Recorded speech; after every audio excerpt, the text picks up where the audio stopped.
I must say that in these dark times that we're living in, when the very meaning of democracy and the survival of the planet is in question, it's very refreshing and very energizing to be in a room with all of you and to be on a panel, such a great panel like this, and to be talking about a book which is about hope and is about the role of higher education in sustaining hope that we can all, by working together, create a better world. I have, I think, 3 points I want to make.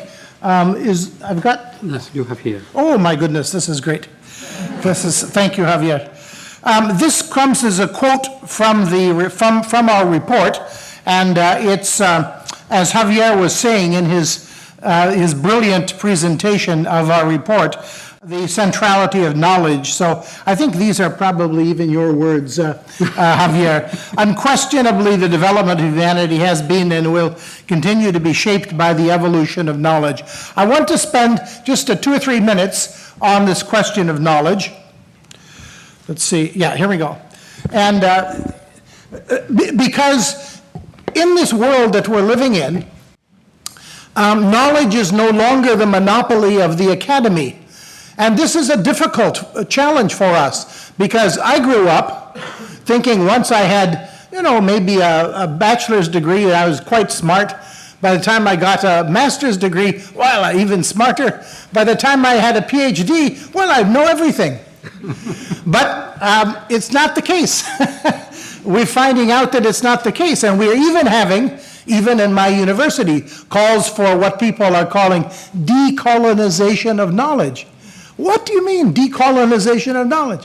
They're saying that the kind of knowledge in my country, indigenous people are saying, the knowledge that you're teaching at your university, bud, that's white men's knowledge, not even white women's knowledge. It's white men's knowledge from 500 years ago. We want something that reflects our own call.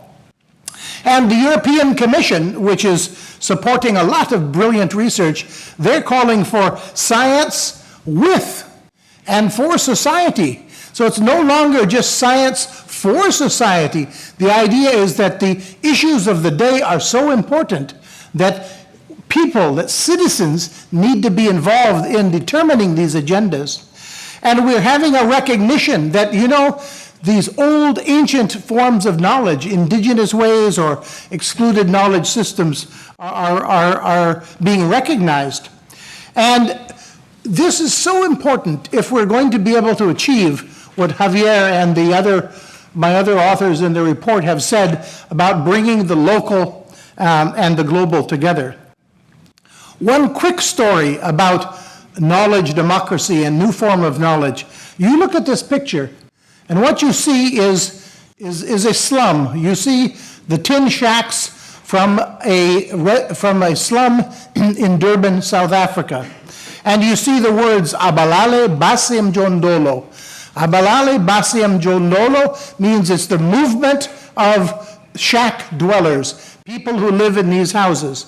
Now, you'd be familiar with these kinds of pictures, and you'll even know something of their lives. But what you would not know, unless you've been reading some of our report and so forth, these people, they have a university. And it's called the University of Abalale Basi Mjondolo. And I can't be a professor. You can't be a professor. Not even my dear friend Federico could be a professor.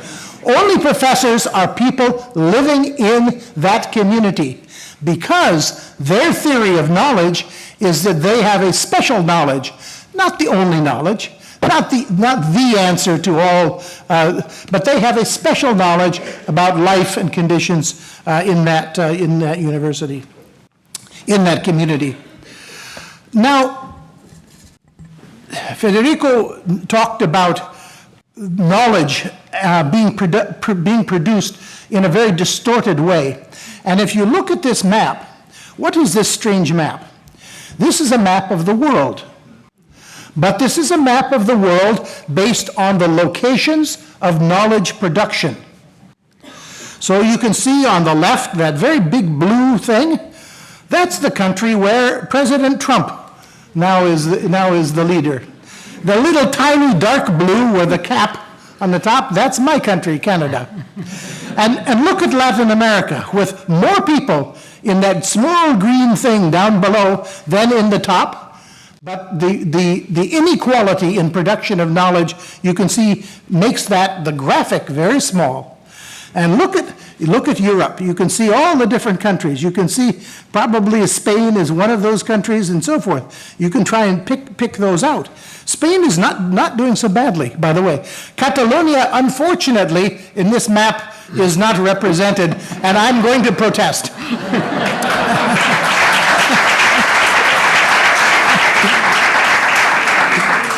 So the point is that we have a challenge in recognizing local knowledge, the importance and the role of local knowledge.